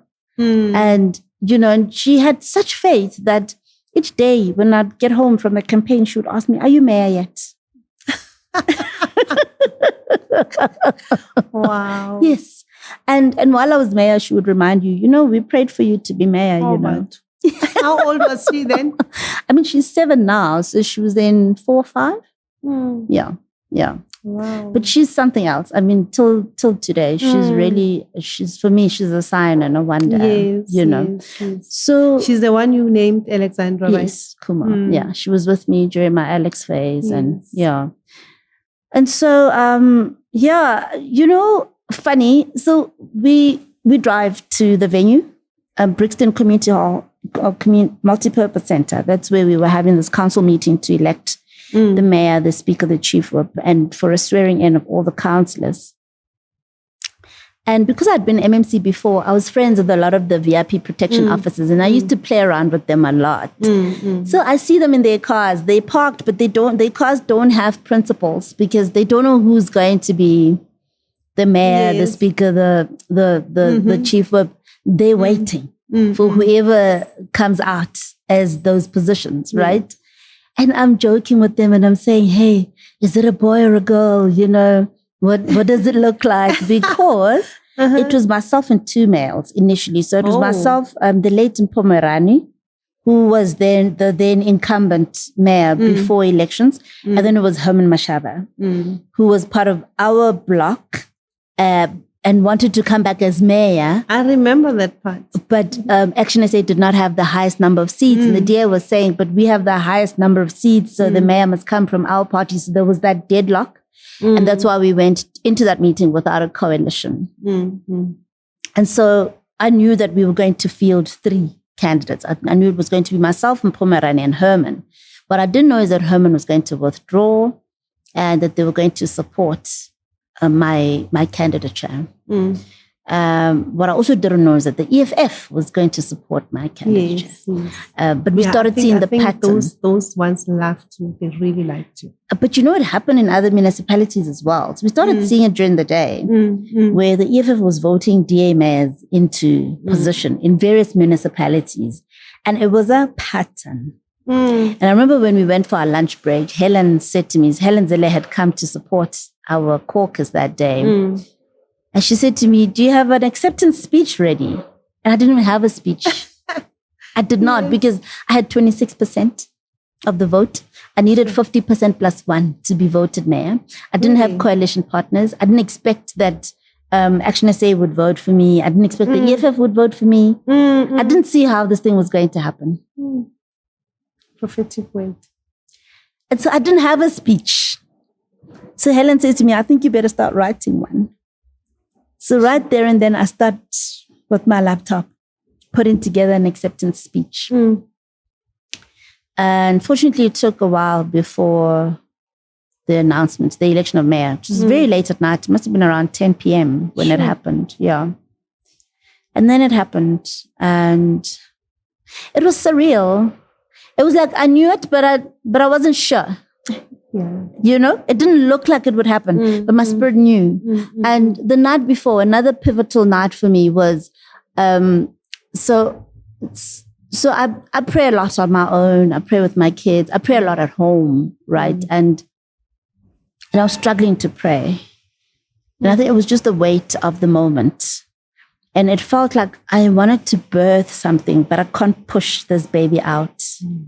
And I called one of my daughters. She's 26, spiritual daughter of mine. She's got this midwifery anointing. And I called her and I said, I'm struggling to pray. And she does my lashes, and I was going to do my hair in the same place where her salon was. And she said, when you're done with your hair, we'll go to the salon and we'll pray. And I did my hair and we went to the salon, and she closed the doors and she put on worship. And she brought 2 other people that she used to pray with. And the 4 of us just went into worship. And I was on my knees, and in that moment, I felt finally that push. Yes. And that release, and the burden was off, and I was more relaxed. But even then, I did not believe, because I didn't see the pathway to victory. And it was quite an interesting faith journey for me, because I had the word, I did not see the pathway, but I was walking in the promise, and God was faithful. Wow, you can just see this was just God. Because I think to even ordinary people like myself, it was just a shock. Everybody on social media, it was just a shock to say, like, really, EFF is supported, because it was just something far-fetched, something no one thought would happen. Yeah, absolutely. But it just shows you when God has spoken, even ravens can come and feed wherever. And I know there's somebody listening out there who's thinking, what are they talking about? And there's always naysayers who don't believe, but I know my God, and I know the journey I traveled, and I know He's never spoken a word and not fulfilled it. And I know at times it doesn't look like it will happen, and He makes it happen when you least expect it. And He's done it over and over, and I believe He's still going to do it again. No, definitely.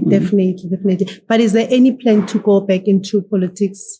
So again, being the spiritual person I am, all indications are that I will go back. I believe so. Yeah. I've been receiving lately a lot of prophetic words from different people saying the time is near, And the word is just stay in worship, prepare yourself psychologically, mentally, physically, in every other way. I've spoken to my boss now, the neurosurgeon that I work with. He knows. I've said to him, it looks like I'm going to go back sooner than I thought. I don't have the details yet. And that's the beauty with God, is that sometimes He doesn't give you all the details. He just wants you to believe and perform what He wants you to perform at that time. And right now, it's really just about my mental state, my spiritual state. It's about waiting on Him. It's about guarding my peace, and just being still in His presence. There's a call for me to worship more than anything in this time. So my prayer times have changed. I'm worshiping more. I'm soaking more in His presence, just listening and just waiting on Him. I am expectant, but I don't have details yet. Yes. He has details. He knows, and He will. Sufficient. Yeah, He'll reveal it at the right time, and I won't necessarily share it when He gives the details, because even then I didn't share it. I just walked in the promise until it was fulfilled, and then I started sharing with whoever I felt would listen. That actually God had spoken this. True. So you went back into medicine immediately after you left? After I left, I went back. I'm in Rustenburg. I'm part of a team of fantastic young medical professionals. I work with a neurosurgeon, an orthopedic surgeon, anesthetist. I'm one of 2 GP surgical assistants. We do spine surgery. We do brain surgery. We do really exciting, beautiful work. And I'm really loving and enjoying the space. So I'm in private practice. I work for myself. I will be starting soon with a vascular surgeon in Boksburg at Sunwood Park Hospital. I'll do 1 day a week with him, and I'll do some days with the Rustenburg crew.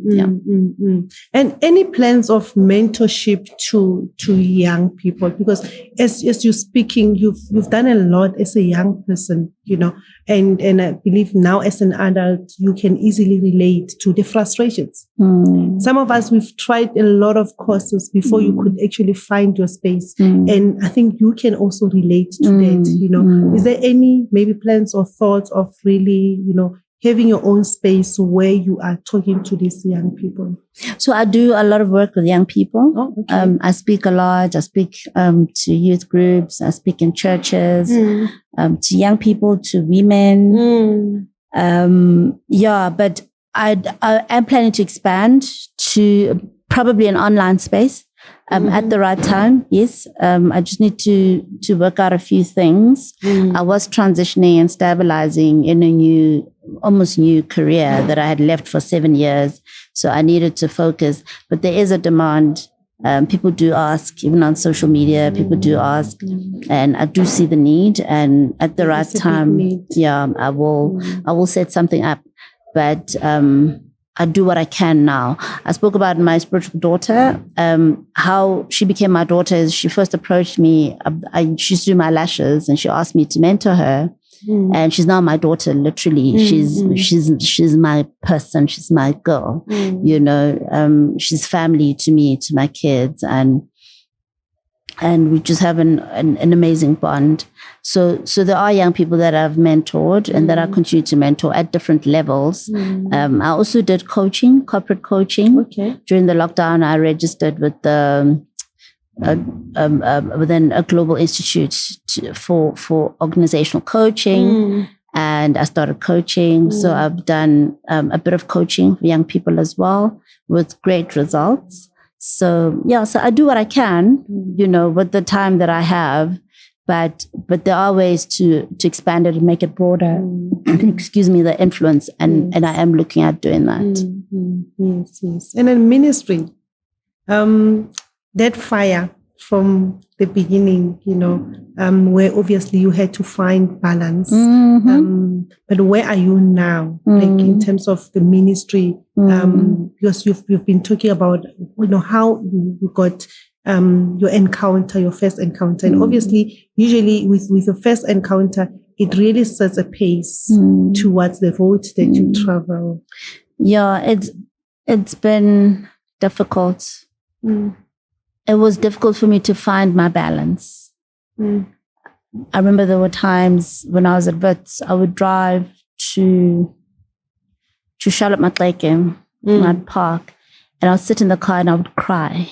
I'd say, God, I don't want to get out. I just want to sit here and I just want to be with you, And so it was like a tug of war between the spiritual and the carnal. Until I understood that it's actually a false dichotomy, that actually you're supposed to learn to balance and to operate in the spirit, in the marketplace, or in a natural environment. And it hasn't been easy, because at times you get sucked into the natural and you're not spending as much time waiting on God like you used to. So I've had those kind of challenges where sometimes I got so busy, as mayor, I set up a prayer team. In my office, we at least met once a week to pray together, to worship in my office, but it wasn't enough. I knew I wasn't doing as much as what I was doing before I got so busy. So it's always been a very delicate balance between the work that you need to carry out and the spiritual work that you need to do in the background. I believe I'm learning and I'm growing in it. I believe that where I'm going, and that's why the Lord is really calling on me now to spend more time in His presence and just worship and just wait on Him. I believe that He is preparing me for even greater authority in the Spirit for my next assignment, because it's so intertwined. You will not believe. And politics is a very spiritually charged space. There's all kinds of spirits. There's contestation of kingdoms. And a lot of times people look in the natural and they don't see the warfare in the realm of the spirit. And I really believe that God is preparing me spiritually for greater authority as I go back. Yeah, no, very true. And family, with how busy you've been with where God is definitely taking, with everything like that you have been through as well. Family, how did you actually bring the balance? Because you were campaigning, the kids were part of that. I know sometimes it becomes a challenge because not that they're not a priority, but sometimes, especially with deadlines, especially with being in the public space, you've got to live a certain life. There's family also, where you need to take care of them, even if you can have a helper, but you still need to be physically there for the kids, for your husband as well. Fortunately, my kids were quite involved in my journey. And so I don't think they felt like they were not part of it. And also my kids would come to the office, as often as it was possible. My little girl loved it there. She had friends. She would go into offices. She would draw the city on people's whiteboards. And, she's got that kind of an orientation because she grew up in politics. And so, I feel like somehow I managed to integrate my worlds. Where my children felt the pressure the most was financially because of the sacrifice. So each time I get pulled into the political space, my children aren't happy because I lose income, their lifestyle changes, they need to make changes to, a lot of sacrifices as well. So it affects them negatively, and that they don't like. And people out there are thinking you get into the politics, it means wealth. It's the other way around for me. For me, look, firstly, I'm not corrupt. So I don't steal. I don't do business in my office. I don't collude with service providers. There's not a single person in the city of Johannesburg who can tell you today that I sat down with them to discuss a tender. I don't do that.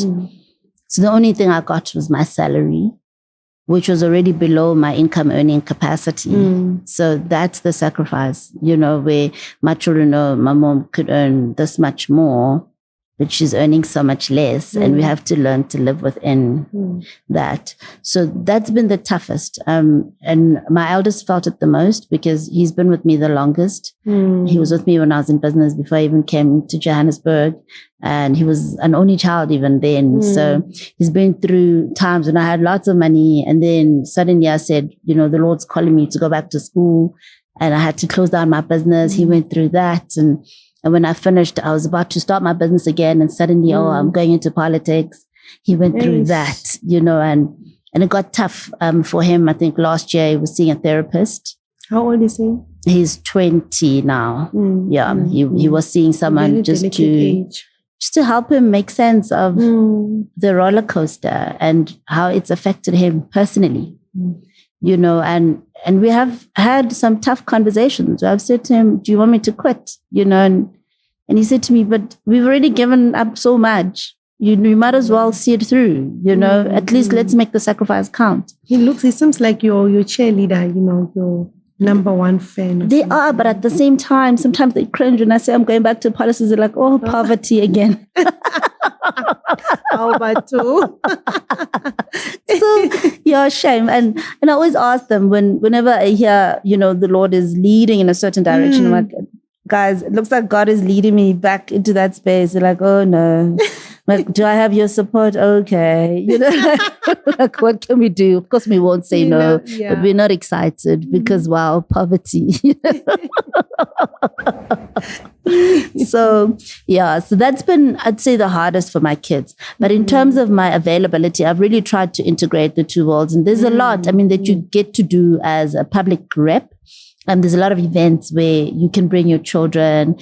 Sometimes I took my little boy, my 13-year-old, to a cleanup campaign even. He was cleaning with me. So, there's golf events where my eldest son would come with me. There's the theater. So there's all kinds of other things that are family friendly where you can really integrate your family into your workspace.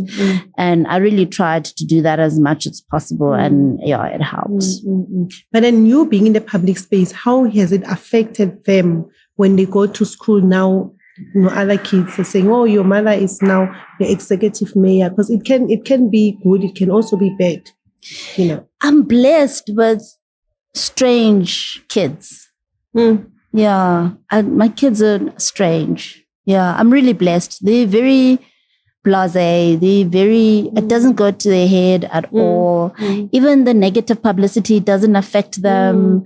And I think it's because they've been part of the journey. You know, they're part of the conversations behind the scenes. They're part of the prayers behind the scenes. They understand what's going on. They understand the spiritual warfare as well. I talk to them. I touch base when things happen. I talk to them. And yeah, so no, they're really amazing. Truly, honestly, my children have been incredibly awesome. That's great. Yeah, we bless the Lord for kids like that, you know, because when you're busy, at times kids can withdraw. They feel she's not just our mother, but she's a mother to the whole, you know, the entire city.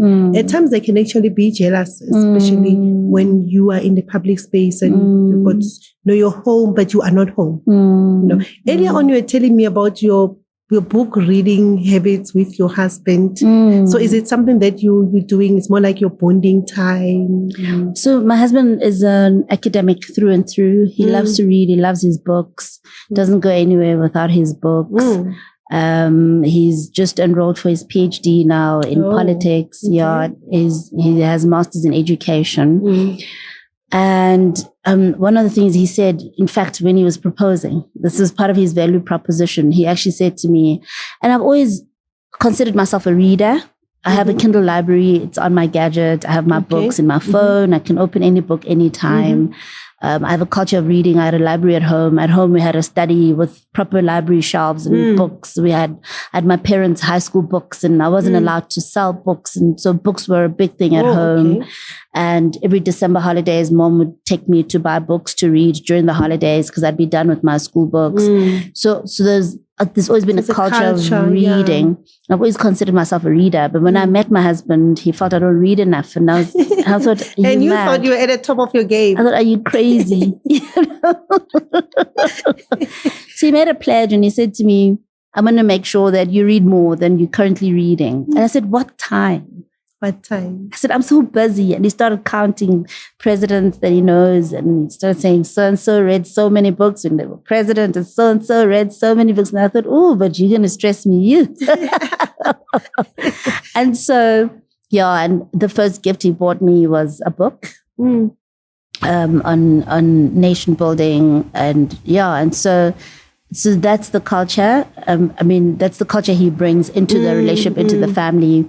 It's a culture that I've had growing up. I thought I was doing enough. It's not a strange thing. Yeah, I feel I'm not doing enough. And so, we do read. Our current read was focused on us, on the relationship, on building the relationship. So we've just finished reading Willard Harley, His Needs, Her Needs. And it's been an incredibly awesome book. We're currently doing the exercises. So we're working through the exercises. And it's just an investment in our relationship, in our marriage. And so that's one of the things we enjoy doing together. So sometimes we literally take our books and we go sit somewhere on a bench and we have a reading date and each one with their book and we read. Wow. Yeah. That's nice. And I believe the kids are also learning. Yes. They also the culture, it actually becomes now, it's a generational culture. Absolutely. Wow, absolutely. My little girl has joined, so she'll be with her book when we're sitting with our books. So yeah, it's a really beautiful thing. Wow, that is beautiful. It really, really is beautiful. Someone was saying, if you want to hide something for a Black person, hide it in a book, which is very true and very sad. Yeah, true. Very, very sad. Yeah, it's very sad indeed. I'm really grateful for my upbringing, the schools I went to. My primary school had a little cupboard on wheels that had a few books. And yes, not every pupil could access the library, but I was one of the few that would be given a book to go read and come and tell the story to the rest of the class, which I feel for the rest of the class that never got to read for themselves. But that's how early in life I got introduced to library. When I got to Tsogo has a huge library. Yes. And we have a library period where we go and get books from the library and return the books we took the previous week. And so there's also that culture of reading. Loretta has the same.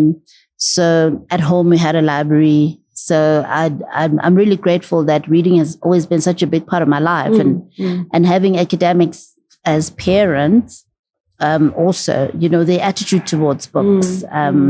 The fact that I could not sell my books, I wasn't allowed because books were assets. I was taught that you don't sell a book, you don't give it away, you keep it, it's treasure, So I'm really grateful because it's affected my posture towards books and reading. It's not true. And one thing with life is, even if you've got academic parents, but at the end of the day, the decision is yours to be a better person. Look at the time that you were not in school.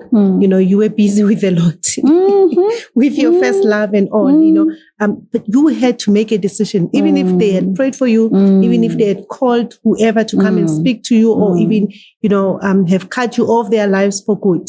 At the end of the day, the decision is yours. That's true. And most of the times you find people blaming parents who say, I didn't go to school because of my parents. We've got what is NSFAS now? It's NSFAS. We used to call it TEFSA then. TEFSA, There's no excuse now to say, my parents don't have money, so I can't even study further. I mean, there's school exemptions in your normal schooling. You go to tertiary, there's NSFAS, So honestly, there is just no excuse. There really, really is no excuse. True. Yeah. And I hope someone watching out there, is learning something to say, if you want it, you can get it. Yeah. We're architects of our own destiny. Of course, we work with God. That's what I believe. Because you can be an architect of the wrong destiny for yourself if you don't work with God. And so you can be going in the wrong direction, like I was doing with engineering. I was doing it for the wrong reasons, doing it for the money. And as you can hear my story, God is not in the business of me making money. He's in the business of me changing lives and serving humanity. And yes, I believe that there will come a time when I'll stabilize even financially. But I think he just wanted to deal with my heart so that I don't focus on money. He had to deal with that because I could have pursued money my whole career and I would have never achieved half of what I've achieved. There was a time, I think it's when I was in Potchefstroom with Thabo in his practice.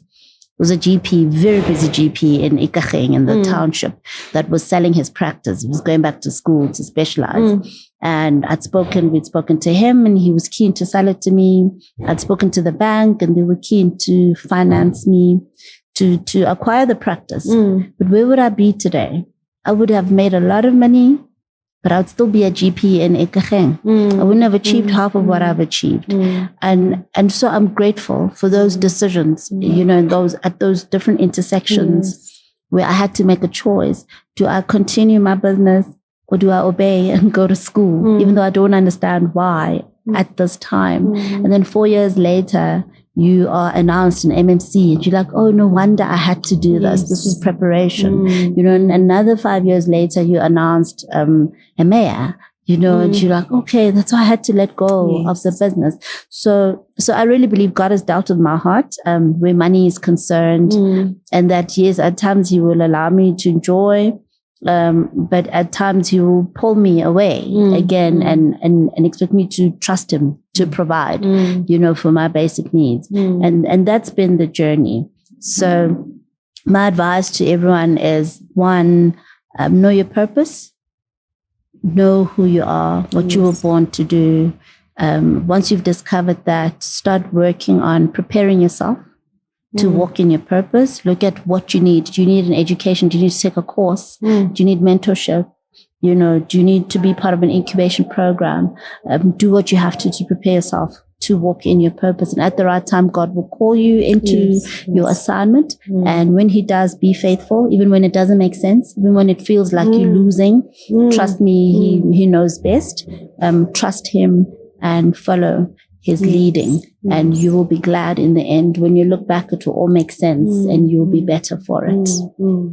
Wow. What a word. We wrap it there. Wow, that was brilliant. Know your purpose. Even if it doesn't make sense, trust God. This is Dr. Mpho Phalatse. Ladies and gentlemen, wherever you are, let's give her a round of applause. It was really beautiful sitting down with you. Thank you so much once again for honoring the invitation. It was just listening to you talking. So many things you have been through. And I think I love the fact that you continued holding your head high because you know the one who called you. you know the one who has given you an assignment. Yep. And that very same God who put you there, He's going to open even better doors for you. That's right. I'll say amen to that. Oh, yes. So this is Masterminds of Influence. I am Maggie Mahlaule. Numbers are at the bottom of your screen. Send us an email if there's someone you want to see me sitting down with. And please do not forget to subscribe. Until next time, God bless you. Goodbye.